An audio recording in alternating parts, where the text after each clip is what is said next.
habit of procrastinating. Big difference. Because if it's a habit, I can teach you to use science to break it. You see, I always thought procrastination had to do with the thing I was procrastinating around, right? Like that procrastination has something to do with work. Believe it or not, procrastination has nothing to do with your work. Procrastination is a form of stress relief. Let me explain this.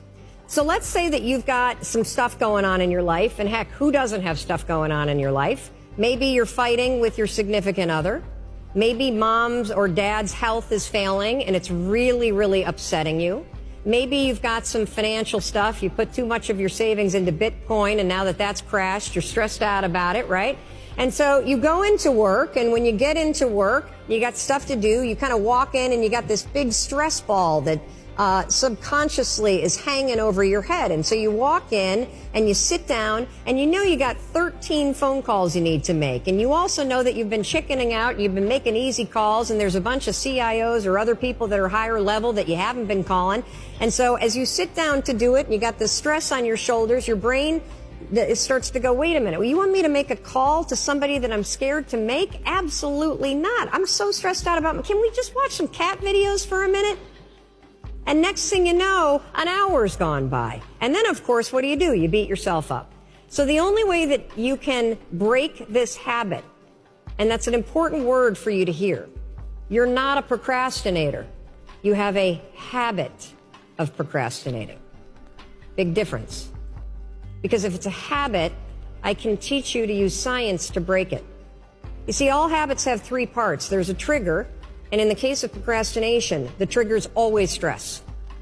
Then there's a pattern you repeat, and in the case of procrastination, it is to avoid doing something.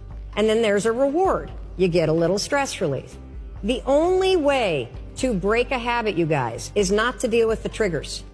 You're never going to get rid of the stress in your life, but you can 100% change your pattern of avoiding work.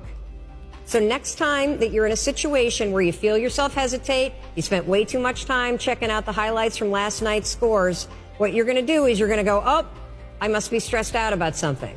Acknowledge the stress. Then go 5, 4, 3, 2, 1. I want you to count to yourself because I want you to interrupt the habit that's stored here, and I want you to awaken your prefrontal cortex. Then I want you to just work, just for 5 minutes. The reason why I want you to only work for 5 minutes is because your problem isn't working. It's the habit of avoiding. I just need you to start. And here's the other cool thing. We know based on research that if we can get you to start, 80% of you are going to keep going.